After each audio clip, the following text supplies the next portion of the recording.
be like Jesus, angels join us as we help those in need. November 30th. Let him take hold of my strength, that he may make peace with me, and he shall make peace with me.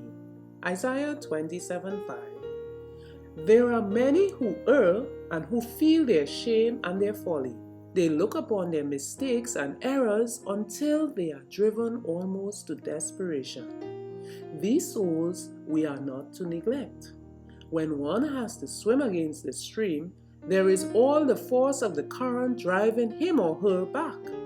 Let a helping hand then be held out, as was the eldest brother's hand to the sinking Peter. Speak hopeful words, words that will establish confidence and awaken love. Thy brother and sister, sick in spirit, need thee as thou thyself hast needed their love. The knowledge of our own weakness should help us to help others in their bitter need. Never should we pass by one suffering soul without seeking to impart the comfort wherewith we are comforted of God. It is fellowship with Christ, personal contact with a living Savior, that enables the mind and heart and soul to triumph over the lower nature. The wanderers need to clasp a hand that is warm, to trust in a heart full of tenderness. Keep their minds stayed upon the thought of a divine presence, ever beside them, ever looking upon them with pity and love. As you engage in this work, you have companions unseen by human eyes. Angels of heaven were beside the Samaritan who cared for the wounded stranger.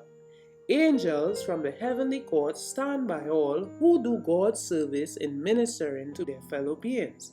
And you have the cooperation of Christ himself. He is the restorer, and as you work under his supervision, you will see great results.